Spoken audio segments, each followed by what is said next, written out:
Welcome, welcome, welcome. Come on in. Watch the game podcast. 10 has been real. The Bears keep giving us something to talk about. Off the field, we can't focus on anything else. Welcome to Watch the Game podcast. I'm your man, L.A. Cheatham. Yeah. Benjamin Banneker. Yeah, the Bears, they making some moves, man. They making some moves. Maybe they've been watching our podcast because look like they invested in Justin. But we'll get to it. Yeah, man. Before we get any further, because they're giving us plenty to talk about at Hallis Hall. Um, Prior to tonight, I really had plans to swing into another direction, but they will not allow us to do so.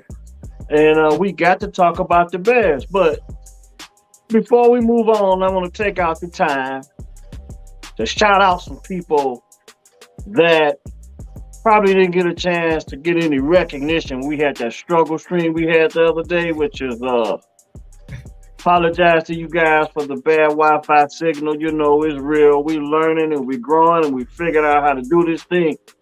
Shout out to my man Will Bates and Demetrius Emery. Those guys had a chance to go to Dallas and experience Jerry World in Arlington, Texas. Shout out to Will Bates. Will, we got to get you on. Figure out how you pull that off. Demetrius, I know what's up with you, Demetrius. Every time you go from city to city, and you always find what a party is. That dude been partying, man, ever since I've been on. That dude know how to throw a party. He know how to find a party. Man, he one of the coolest dudes I know. My main man, Demetrius Emery, EC in the house. Yeah. I talked to my boy, man, Darius Jackson. He's a Dolphin fan. He just hit me up about 10 minutes ago. What's up, Darius? Looking to hear from you after the Bears game. I don't know what to think. I don't know how we gonna match up with them guys. What you got, Penn? No, man. Hey, first of all, your boy, he might be a little salty. Yeah, I'm putting that out there. I'm gonna put a little trash talk out there. He might be a little salty come 3 p.m. Central Standard Time on Sunday. You know what I mean? Because I like what we doing offensively in the last two games. But man, it's just midweek. The second show of the week. We growing this thing like we said. If you have already not liked, comment, and subscribe to the channel, well, if you've already not subscribed to the channel, please do so. Follow us, get in tune with us. We are trying to grow this thing, make this Watch the Game podcast bigger than what you know it can be. So, without further ado, let's get into tonight's show and go ahead and get it in. Hey, man, like we said, we got to talk about the Bears in the last week. Man, they done made some serious changes. It's been a roller coaster of emotions going. It had to be a roller coaster of emotions going through Hallis Hall, man. When you talk about the players and the team officials around Hallis Hall with the Chicago Bears, you go from just having a great performance on a primetime stage, beating the New England Patriots. You know what I'm saying? And then 2 days after that, you trade Robert Quinn away to the Eagles. Okay, so now then you go to Dallas, and we see the growth in Justin Fields in the offense, and just get rid of Robert Quinn. You go to Dallas, and the defense struggles immediately. From for the whole game. I mean, they went into this game saying they only allowed 7 points in the second half all season. Dallas pretty much took care of that. And, we saw some positive things from the offense. Justin Fields showed some growth. My boy, N'Keal Harry scored a touchdown, okay, in that game against the Cowboys. Cole Kmet scores a touchdown in that game against the Cowboys. So the offense is showing progress. Yeah. Okay. Lose the game and then we down about that. We hound the offense, but the trade deadline pops up and Ryan Poles is putting his stamp on taking the North.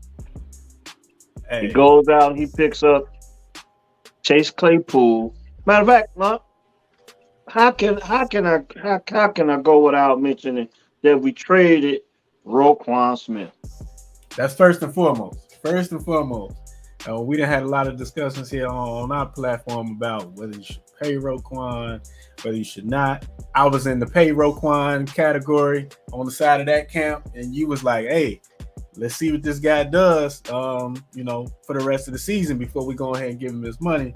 And then once the Robert Quinn trade happened, we started hearing the little tidbits and reading the tea leaves that, hey, the Bears might not be done making trades. It's possible that Roquan can get shipped out too. And lo and behold, less than probably 36 hours later, Roquan was up out of there for will we get a second and a fourth for him? A second and a fifth round pick, yeah. And also they got another linebacker by the name of AJ Klein. I think he's a 9-year veteran, I believe. I could be wrong, but AJ Klein comes to the Chicago Bears. He'll be wearing jersey number 54. For all of you that are going to be looking for AJ Klein, he's going to be wearing jersey number 54 for your Chicago Bears.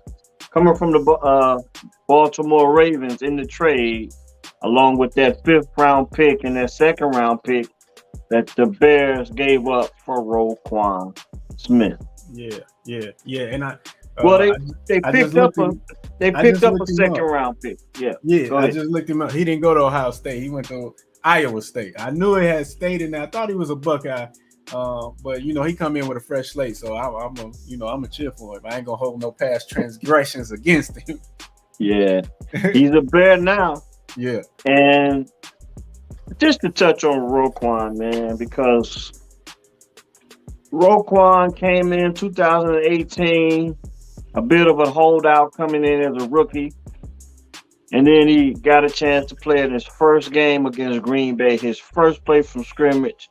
They dialed his number and he got a sack, his first play from scrimmage, man. So then we knew we had a hell of a football player, in Roquan Smith. And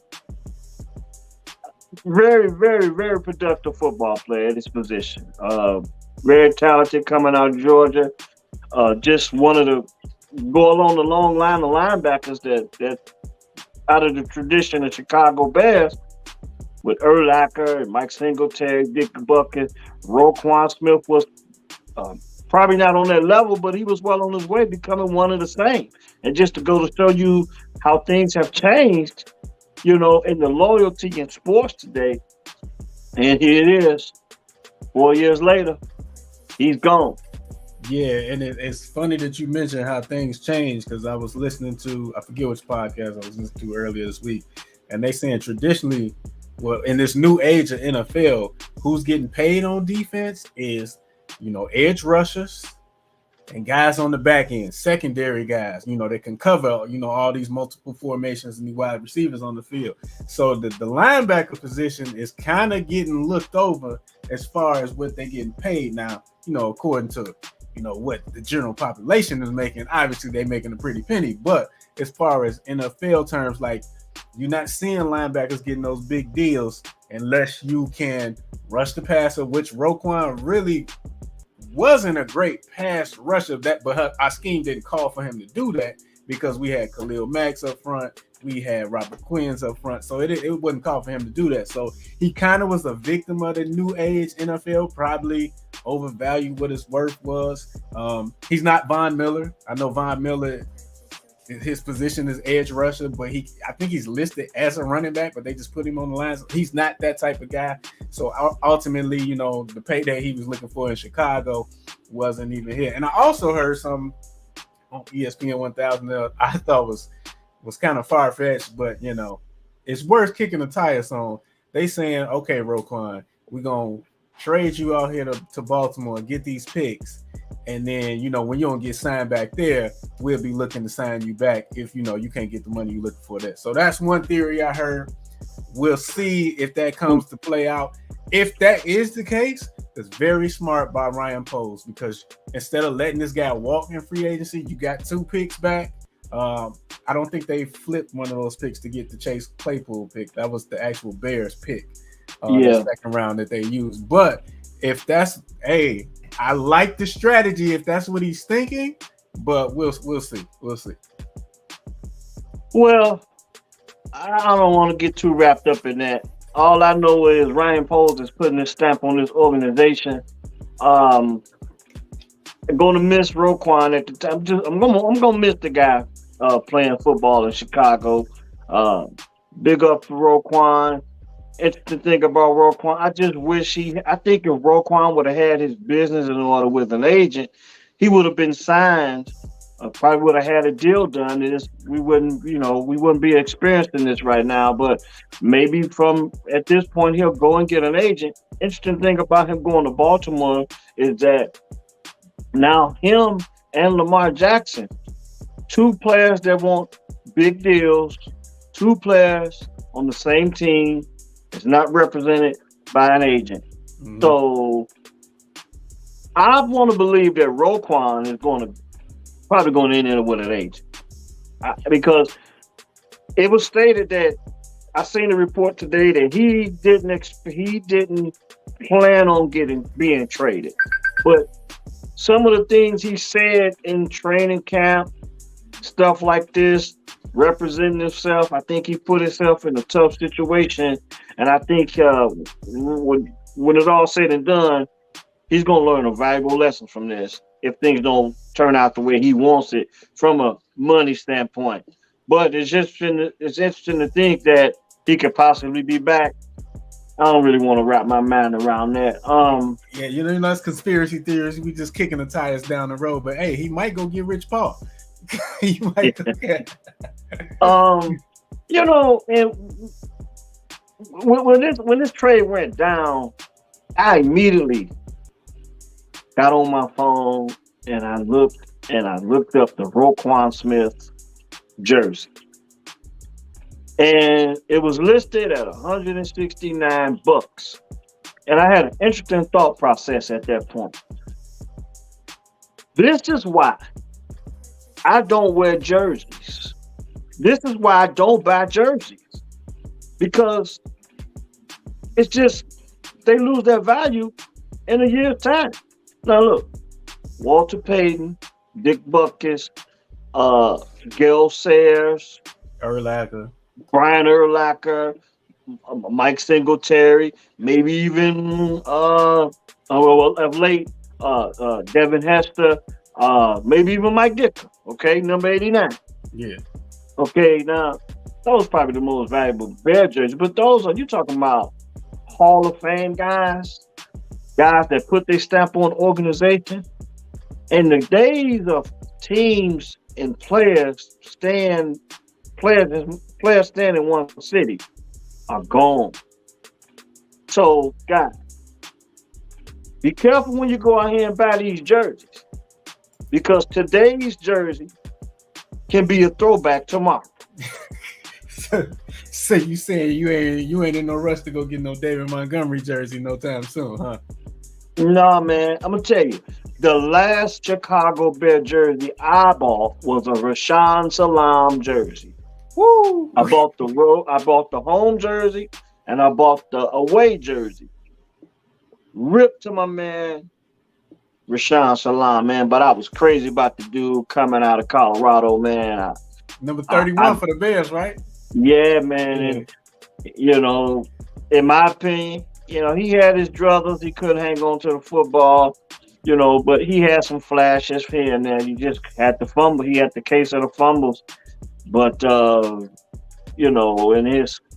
was my man. Rashawn was my man coming out of Colorado. Rest in peace to Rashawn. But that was the last Bear jersey I bought. Now, the last jersey I bought was the Oscar Robertson Milwaukee Bucks #1 jersey, which was already a throwback at the time. But that's at that time people was buying that type of stuff. But that was the last jersey I ever bought, man. So this is why I just put on a shirt, a button-up. I'm a Bear fan, as you can see.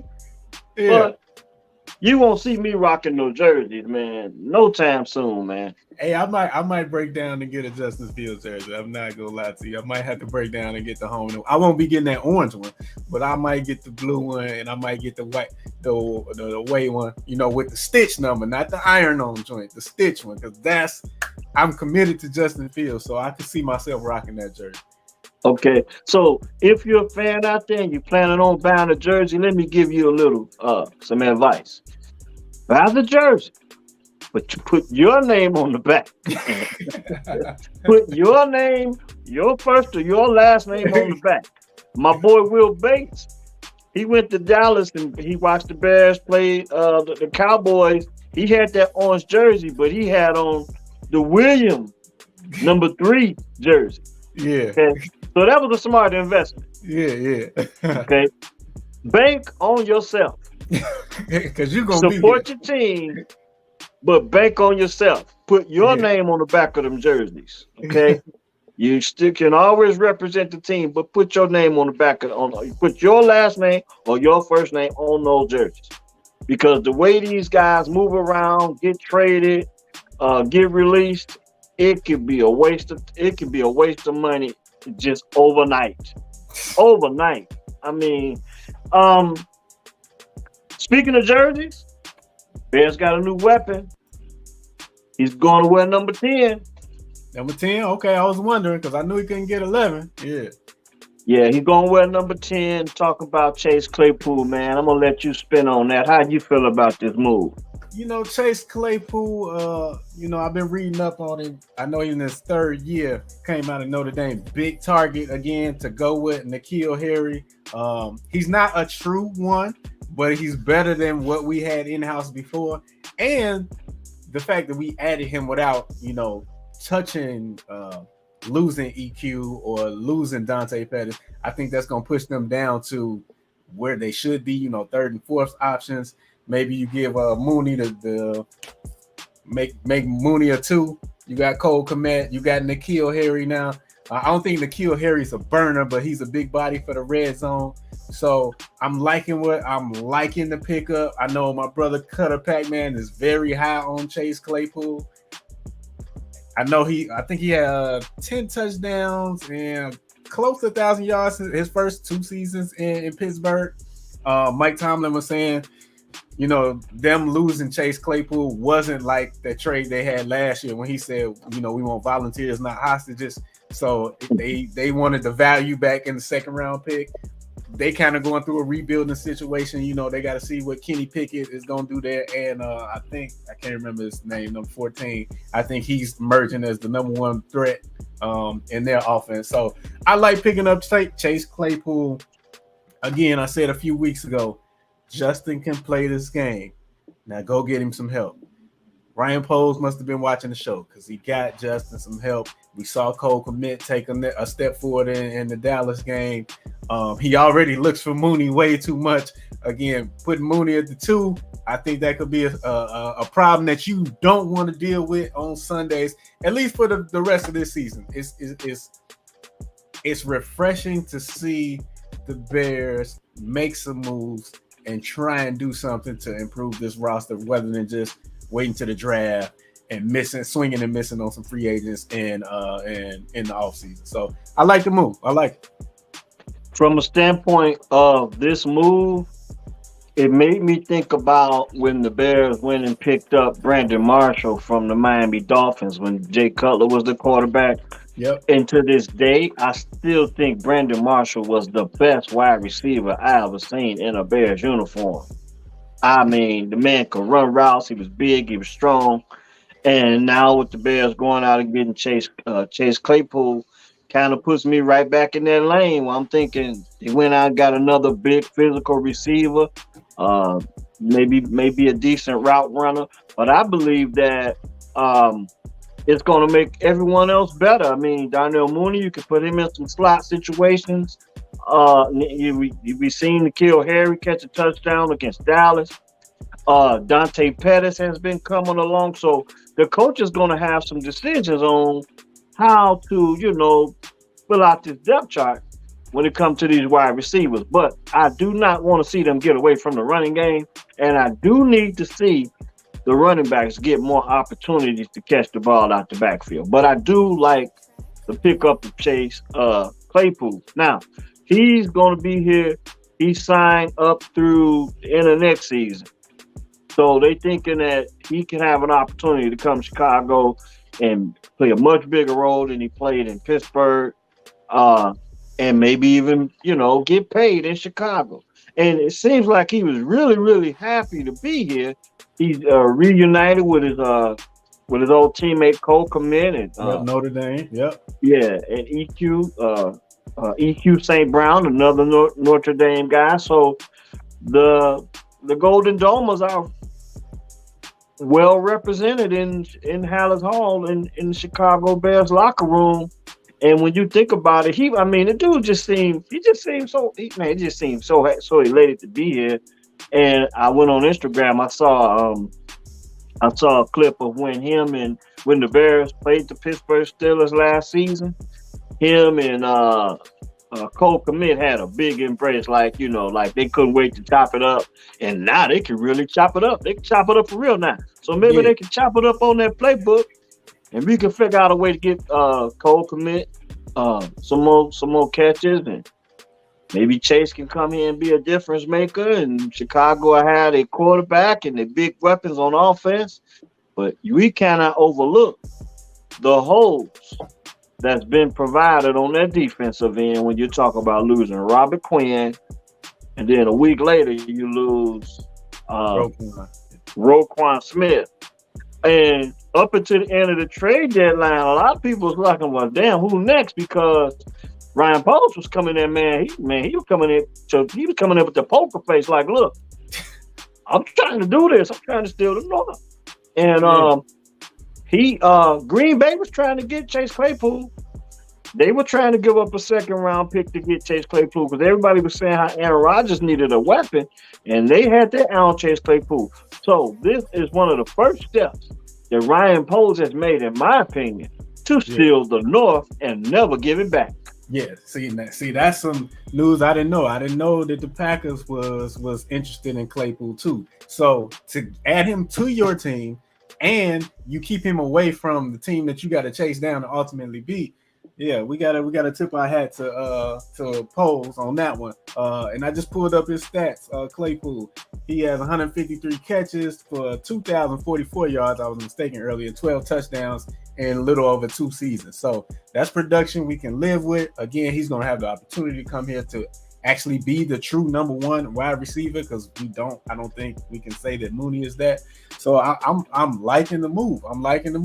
And just to bring up, so you mean to tell me Brandon Marshall was a better wide receiver than Curtis Conway and Bernard Perrin? Come on, man. I'm just messing with you. Hell yeah, man. Look, let me tell you this. Bernard Perrin was a good receiver. Curtis Conway, I think when he came in, he was I think the Bears were still more of a running team with a good defense. So Curtis Conway probably never really tapped in his true potential in Chicago coming out of UFC. But Bernard, who was it? Bernard Berry. Yeah. Bernard Berry. Yeah. These are guys I was just throwing out. I was just throwing them out because, first I'm letting people know that I'm a real Bears fan. I can go back and give you some names. Yeah. But yeah, Brandon Marshall was way better. He was way better than that. Hell yeah, man. I mean, I don't want to knock those guys, but Brandon was a difference maker, man. All he did was catch the ball and run the best routes on the field. He got open. He got open, man. He was effective. Unfortunately, he never played in a playoff game, I don't think. His whole career. I thought he was on that team that went to the NFC Championship. Maybe not, though. I don't think so. I don't think Brandon. Maybe he was. We gotta look that up, but I don't remember Brandon playing in a playoff game. I could be wrong, but yeah, I think he was the best receiver the Bears. I think he's the best receiver I ever seen in the Bears uniform.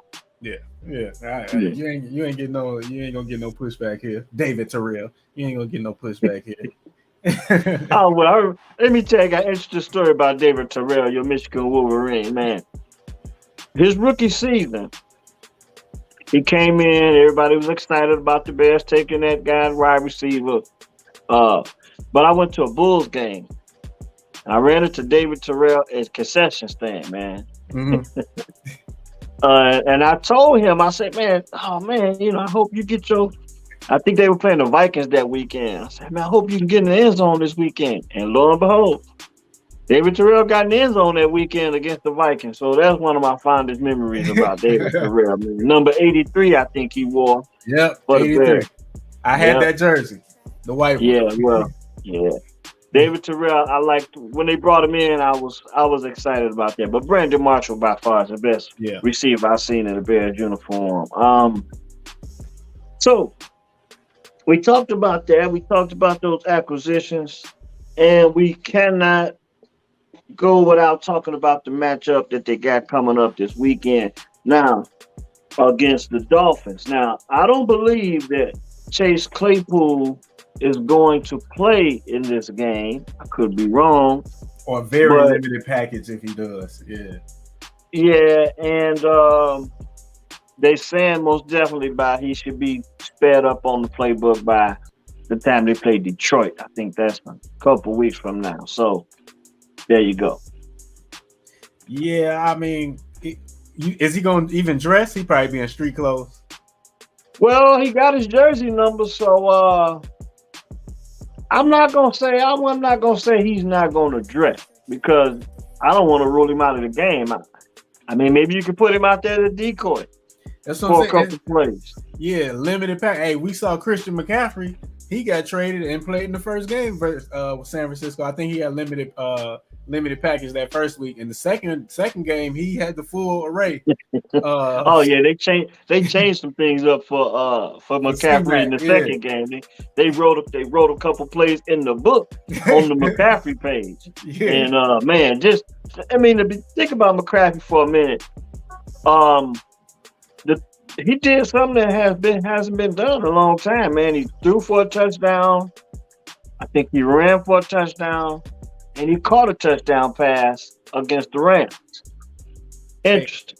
And he threw a good ball, a damn good ball to Ayuk on that play. So I know in a minute you're gonna be talking about Christian McCaffrey is the best football player in the NFL. Just you read my mind because now everybody want to say Tom Brady is the GOAT, and if that's what you want to say, I'm not gonna argue with it. But is he the best football player ever played? I don't know because Tom Brady had a chance to catch a touchdown pass in the Super Bowl a few years back, and he couldn't run and catch the ball. So, I mean, he might most definitely be the top quarterback to ever play the game, but I don't know if he's the best football player to ever play the game. Oh no, that's Deion Primetime Sanders. Yeah. Anytime you can affect the game on offense, defense, and special teams, that's got to be considered. And then you're talking about McCaffrey. He went out there after 1 week of preparation and he throws a touchdown. He catches a touchdown and he runs for a touchdown. Okay? So, I mean, between him and my man in New Orleans, what's my man name in New Orleans? I forget Taysom Hill. Taysom Hill. Yeah. How many guys in the NFL can actually do that with all the speed and self-destruction going on around you in the NFL? We talking about speed in all three levels of the field. So to be able to go out there and score on all three opportunities to throw, to catch, and to run for a touchdown. Come on, man. Not everybody can do that. Hey, so no argument here. There you go. No argument here. Between Taysom Hill and Christian McCaffrey, one of them got to be considered the best players in the NFL. Okay. I want everybody to know now, my birthday is coming up on the 4th of November. I'll be the 5-0, but I share a birthday with the Bears defensive coach, defensive coordinator, Alan Williams. Mm-hmm. So shout out to my man Alan Williams. Scorpio season is upon us, but he's got to be busy. What the hell is he gonna do with Tyreek Hill and Jalen Waddle on Sunday? How we gonna cover them? You got no Roquan Smith. You got no Robert Quinn. I mean, up until the trade deadline, hell, they even thought maybe they would get rid of Eddie Jackson. But Eddie Jackson survived. David Montgomery survived. So how they going to keep those guys contained? It's going to be worth seeing. They going to get their yards. They're going to get their yards. They probably both, if they don't both go over 100, they probably be close to it. I think that's just, you got to pick your poison with them. Give them the short underneath stuff, tackle well, and you got to take your chances when they come. But as far as playing these guys head up, you can't do it. I don't think the Bears have anybody in the defensive backfield that can remotely stay in these guys' stratosphere if we talking about getting in the foot race. So I expect to see a lot of zone coverage. If they put up a lot of points on us, then we know you and Alan Williams went out for y'all birthday and y'all kicked it. And, or maybe he did that last week. Maybe he was like, Dallas, Dak ain't like that. Maybe he kicked it, and that's why the defense is like that. But I expect to see a lot of zone coverage and rolling a lot of coverage over the top to them guys, and you got to tackle well. Most definitely got to tackle better. I mean, you can't fill Roquan's shoes, but somebody got to try and do it. It's gonna be interesting. A name I'm gonna throw at you that might get an opportunity to play in this game. He was a guy that made an impact in the exhibition season. He was raising hell, and the guy's name is Jack Sanborn. He'll be number 57 on your roster, I believe, if I'm not mistaken. But Jack Sanborn will get a chance. Maybe he'll get a chance to go out there and run around the yard and make plays like he did in the preseason. Well, yeah, it's different now because, preseason, score don't really matter. You just trying to make the team. Now it counts. So now we really want to see what you're going to put on tape when you're going against ones. You're not going against twos and threes. You're going against ones. So it's his coming of age moment. If he does well and plays well, then maybe we'll see some people with the number 57 jersey on at the next Chicago Bears home game.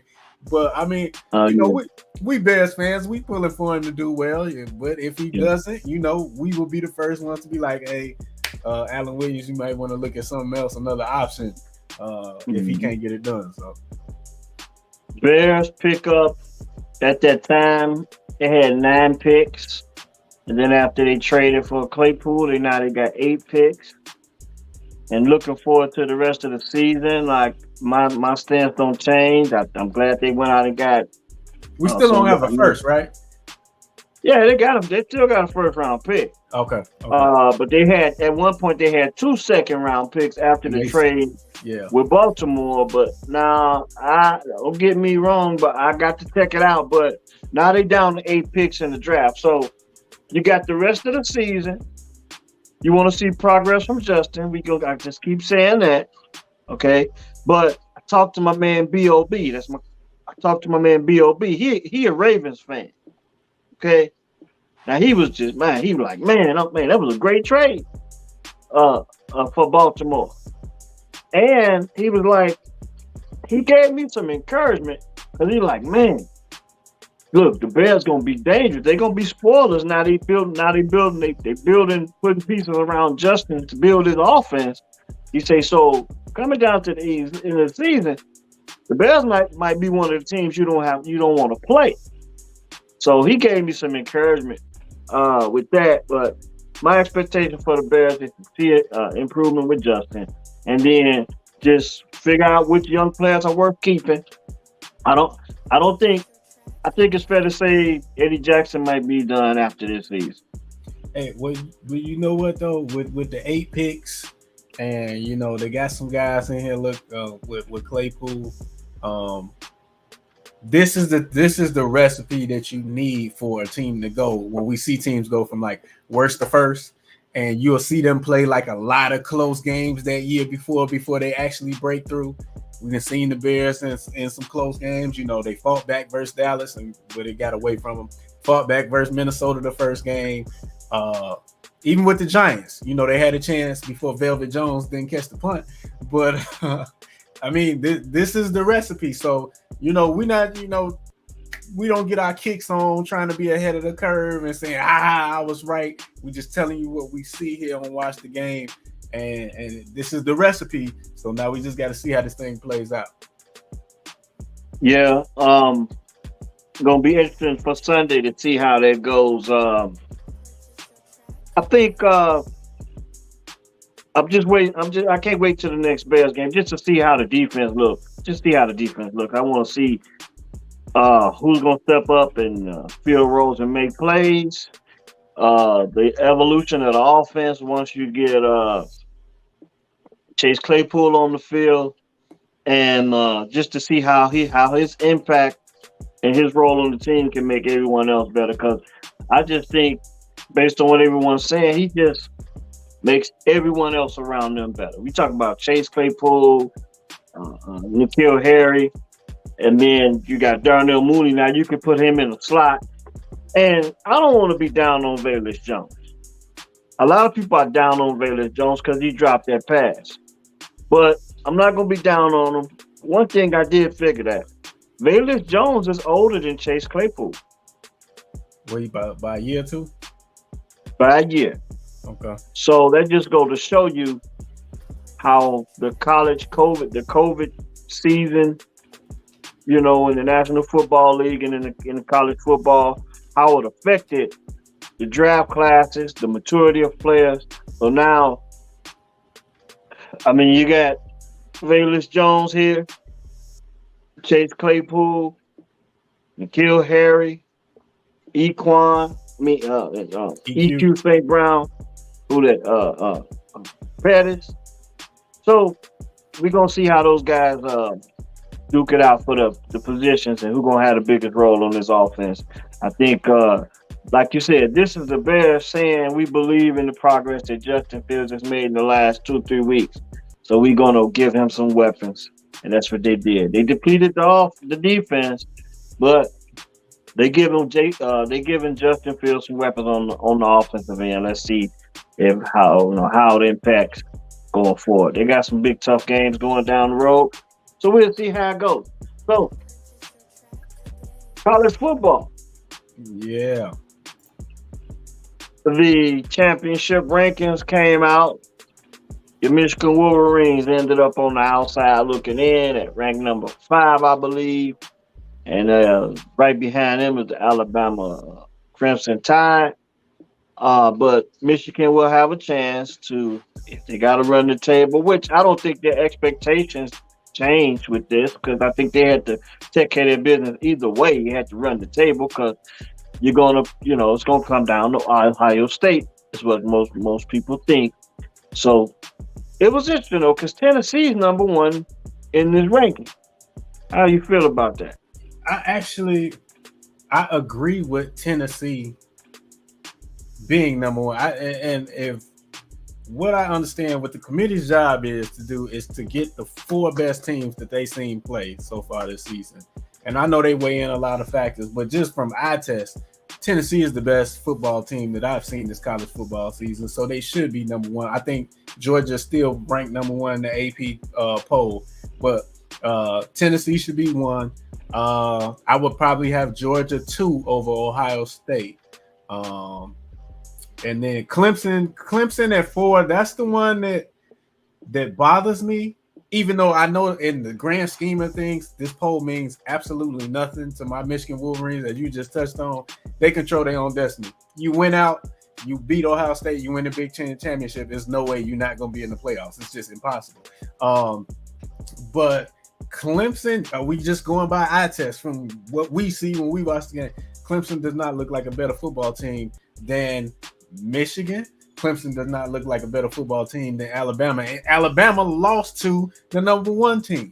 And that game was nip and tuck the whole way. So I think Clemson, maybe they had some blackmail footage on some people in the committee. But again, this is the first ranking. I really don't even know why they do this other than to give, sports shows some material to talk about, because we so far away with at least 5 weeks of meaningful college football left to play. Like, I can't really get up in arms about it, Yeah, speaking of that, this thing gonna shake up pretty quick, because Tennessee got Georgia this week. They playing at Georgia this week, so right now it's gonna shake up real quick. And then when you talk about Clemson got to go to South Bend and play Notre Dame. Notre Dame's been playing some good football lately, so two good games on the college schedule to look at this weekend is Tennessee at Georgia. I think that's the The 2:30 2:30. Central Time. And I didn't check the time on the Clemson versus Notre Dame, but two good games for two of the top four teams in the rankings, in the championship ranking. You say Michigan has Rutgers and Ohio State. They play Northwestern, so I think they're gonna take care of business. And if Michigan might be on the inside sooner than you know, because something's got to give between Tennessee and Georgia right away. And I just checked the time on that Clemson Notre Dame is at 6:30. So it looks like I got a full day of college football to be watching on Saturday, which Yeah. I love. Which I love. I ain't gonna complain about that. So playing Rutgers, get that out the way. The early game will be the preliminary match before the heavyweights come on. We don't mind this week. Yeah, man. So it's gonna be interesting with that, with the college football games. Like I said, some big games right after that ranking comes out. Tennessee and Georgia. One thing I want to touch on this game. Okay, Tennessee and Georgia. Someone's going to lose this game, but it's going to come down to the style points. And what I mean by that is, if you're going to lose this game, you better be competitive. You better look good in this loss, because if you get whooped, you get beat pretty bad. You can fall all the way out of contention if you look bad in this game. So I mean, you don't have to exactly win this game, but you most definitely cannot look bad if you lose. So, interesting matchup between Tennessee and Georgia. Uh, I'm gonna go out on a limb. Who you going with? I'm gonna pick Notre Dame over Clemson. Hey, listen. I'm not a huge Notre Dame fan. You already know that. We used to play them every year, so there's a rivalry there. So, one of my favorite teams playing every week is whoever playing Notre Dame. But just seeing how they came out, how Clemson kind of got overrated, I do want Notre Dame to win. I think that will completely just knock Clemson out, because I don't think Clemson, if they lose this game to Notre Dame, even if they still manage to win the ACC, that one loss to Notre Dame got 3 losses, I believe, right now. That opens the door for potentially another team like TCU or Oregon or somebody like that to get into it. I don't think Clemson is deserving to be in the college football playoff this year. What's his name? DJU. He got benched. DJ got benched in the last game And you can for the see it coming. backup. You can see it So, coming. Yeah. like I said, it's going to be interesting, and I think that's one of the reasons why Notre Dame going to win, because a little bit of indecision in the quarterback backfield for Clemson. And I think Notre Dame's playing good football. They went into Syracuse last week and handled them. They answered every bell against Syracuse, and Notre Dame's playing good football right now. And I just think Notre Dame going to get them. They're going home to South Bend. Clemson going to be on the road. I got Notre Dame beating Clemson, and I'm not going to even call it an upset. Nah, that wouldn't be no upset. That ain't no upset. No, because me and you both, we really wasn't impressed with Clemson like that. At times, I wasn't even impressed with Georgia, but I think in the last 2 weeks, Georgia's offense have, kind of did what the Bears. They kind of did what the Bears did. They were struggling with teams. I think they were playing down to the competition. And now that the conference season has kicked off in full bloom, and then I think they got a little criticism. The past 2 weeks, they've been played particularly well, got off to some fast starts. So, I don't want to. You know what? I'm gonna go ahead and do it. Tennessee is going to Georgia. They gonna pop Georgia. They gonna win. I want to say so myself. It's going to be interesting to see how, because Tennessee can put up points so fast. And I don't know if Georgia has what it takes to do what Alabama did, because remember, Alabama fell down 28-10, and it's like they hit a switch. Next thing you know, Alabama was right back in the game. Bryce Young had a hell of a game. Both of those quarterbacks, Hendon Hooker and Bryce Young just put on a hell of a show. It ended up being a basketball game. 52-49 was the final score. And I don't know if Georgia can answer the bell like that if they fall down early in that game. Hey, it's still to this point, we going into week 10. That's still the game of the year in college football for me. That Tennessee Bama game was everything that we could have wanted. Probably after that, just off the top of my head, I'll probably say that Oregon UCLA game, but that got away a little bit late as far as just entertaining games. I can't think of too many other ones that it was like, man, this was worth my time to sit here and not catch my midday Saturday snooze. You know what I mean? Yeah, because sometimes depending on even with the NFL, you can get some bad matchups and find a time to take a good nap. But not this weekend. Not this weekend, because I know most definitely you're gonna be watching Michigan, and I think you're gonna be glued to Tennessee and Georgia, and I think Clemson and Notre Dame is gonna be worth watching too. For the simple fact, we're gonna see how good Clemson really is. They're going on the road, and they're playing a team that's playing good football in Notre Dame. Off the rip a little bit, we're gonna finish up, man. But one thing that interests me, man, we've been trying to find a way to get a basketball angle, and then the things that happened at Hallis Hall with the Bears kind of just pushed me further and further away from that because I've been so consumed with the things the Bears have been doing in Lake Forest and Hallis Hall. But have you had a chance to watch your Miami Heat at all? I've seen one full game. A lot of the recap on the YouTube highlights. I was reading some articles. I believe that was yesterday. They was kind of being critical of Pat Riley and like, Pat Riley's style ain't really working no more as far as him just kind of being Pat Riley and that being enough to swing free agents, to his cachet. But they really talking about how Pat Riley just didn't improve his team from last year, from when we saw Jimmy Butler miss that shot in the Eastern Conference Finals to now. And it's evident. I think their record is 2-5 or 3-5 right now. I know 4-5. 4-5. Okay. They beat Sacramento tonight, 110-107. Okay, see that game already. I hadn't had a chance to check the score, and then they beat Golden State the other night too, I think. Yeah, they did. I think. I think Jimmy Butler closed that game out pretty strong. So they might be hitting a stride. Particularly, I like the way the Miami Heat play. They start on the defensive end. But I brought this up because the NBA 82 games, and I don't know if it's any other sport that grabs the headlines beyond something else other than the game itself. Kyrie Irving in the news for several things. Then you got the whole LeBron watch with the Lakers.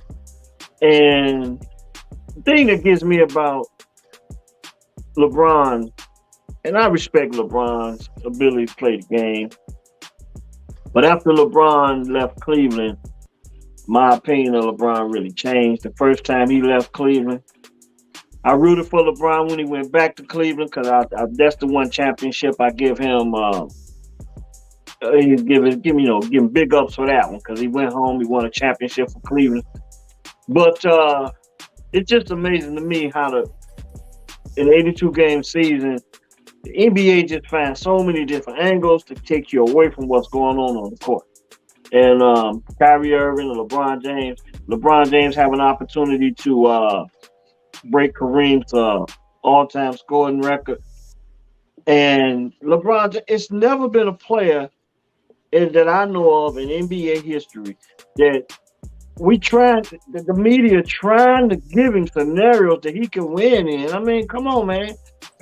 LeBron made his bed in Los Angeles. I mean, he strapped that team for cash. Think about all the teams think about the young players that were there when LeBron got there that they can actually use right now. Lonzo Ball, Chicago Bulls. Okay. Brandon Ingram. Yep. Brandon Ingram's in New England, New Orleans. Josh Hart. Yeah. Those young guys could have been the Magic Johnson, the Michael Coopers, the Byron Scotts, to LeBron James being Kareem Abdul-Jabbar. If you get me. See, when Kareem was at the tail end of his career, it took a young, exuberant guy with a great smile, great energy for the game to come in and rejuvenate his career. And Kareem rolled off into the sunset on a championship caliber basketball team. Mm-hmm. We can't say the same thing for LeBron because he got so much control over what's going on around him. And it's sad because LeBron can score points. They're just not winning. You know what this reminds me of? It reminds me of how Kobe's career ended in LA. Remember, they for probably the first 16 years of Kobe's career in LA, they were always contenders or they were relevant. I know when after Shaq left, he made the playoff with Smush Parker and Kwame Brown and those guys, and he got beat in the first round, but they were still in the playoffs. LeBron has missed the playoffs 3 out of the 4 years he's been in LA. And remember Kobe took that extension at the end of the year when not at the end of the year, in his career, that 2-year $48 million extension. LeBron just took an extension. He signed for 2 more years in LA, and it's nothing really around him. It was pretty much, when was Kobe gonna retire, and what was he gonna do his last farewell season? Now this year you got, when is LeBron gonna pass Kareem? Other than that, their tenures at the end of their Laker careers is looking kind of the same. So we'll see. I don't expect much from the Lakers this year. They might make the playoffs, but they ain't doing nothing. Yeah, I just had to touch on it, man, because I wanted to get around to talking about a little basketball.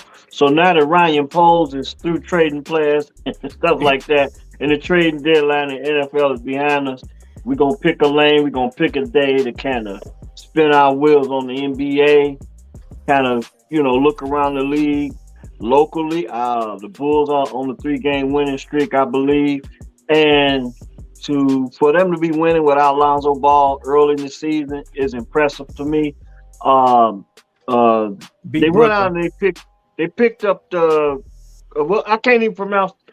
I don't want to mess this man's name up. Goran Dragic. Yeah, Goran Dragic. Yeah, former Miami Heat.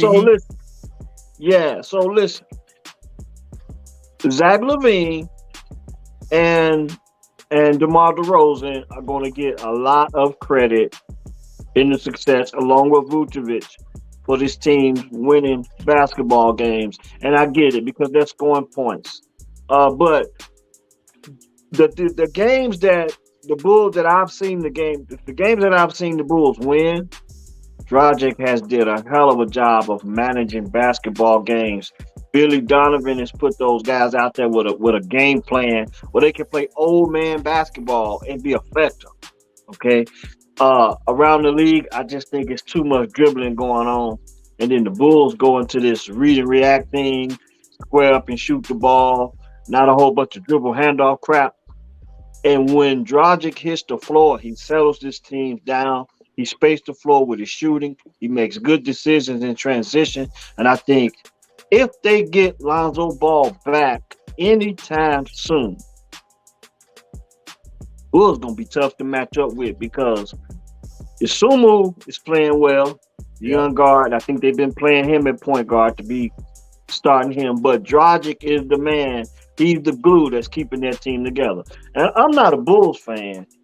I figured that out when Michael Jordan retired. Okay?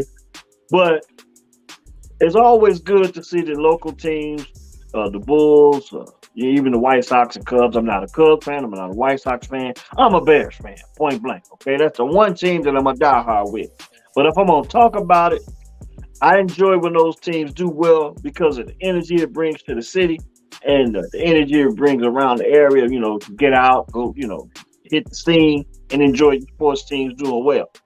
But the last few games, the Bulls been looking pretty good. Now, I just want to touch on that. We're going to pick a lane. Subscribe to the channel. Yes.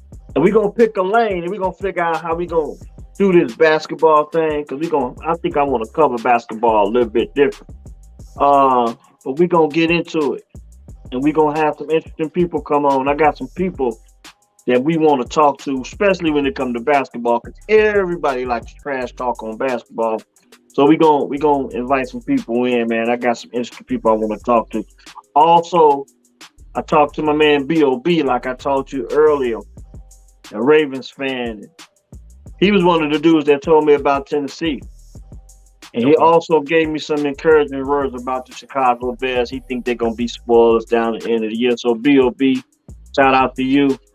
And on Friday night, November the 4th, you guys feeling a little groovy. You just celebrating your boy's birthday. So if you wake up on Friday, man, and you feeling a certain way, it's just my birthday. And I thank you guys in advance.